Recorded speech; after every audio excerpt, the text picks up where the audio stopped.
వాతావరణ మార్పులు, జీవ వైవిధ్య పరిరక్షణ, పర్యావరణ సమతుల్యత కోసం రేంజర్ల సేవలు అత్యంత విలువైనవి. శుక్రవారం ప్రపంచ రేంజర్స్ దినోత్సవం సందర్భంగా కథనం.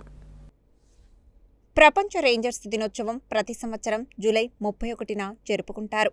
అడవులు, వన్యప్రాణులు, జీవ వైవిధ్యం, ప్రకృతి సంపదను సంరక్షించేందుకు అహర్నిశలు కృషి చేస్తున్న ఫారెస్ట్ రేంజర్లు, వన సంరక్షకుల సేవలను గుర్తించి వారికి గౌరవం తెలిపేందుకు ఈ దినోత్సవాన్ని నిర్వహిస్తారు.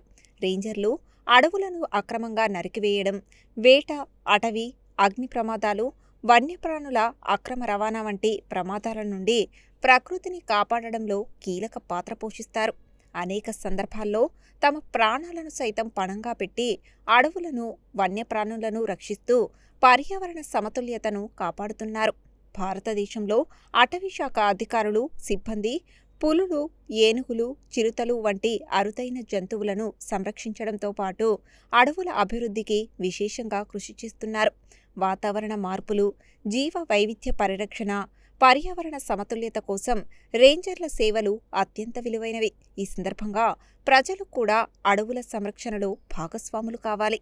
చెట్లను పెంచడం, అడవుల్లో ప్లాస్టిక్ వినియోగాన్ని నివారించడం, వన్యప్రాణులను రక్షించడం, పర్యావరణ హిత చర్యలకు మద్దతు ఇవ్వడం ప్రతి పౌరుడి బాధ్యత. ప్రపంచ రేంజర్స్ దినోత్సవం మనకు ప్రకృతిని కాపాడుతున్న అటవీ రక్షకుల త్యాగాలను గుర్తుచేస్తూ భవిష్యత్తు తరాలకు పచ్చని పర్యావరణాన్ని అందించేందుకు అందరం కలిసి పనిచేయాలని పిలుపునిస్తుంది.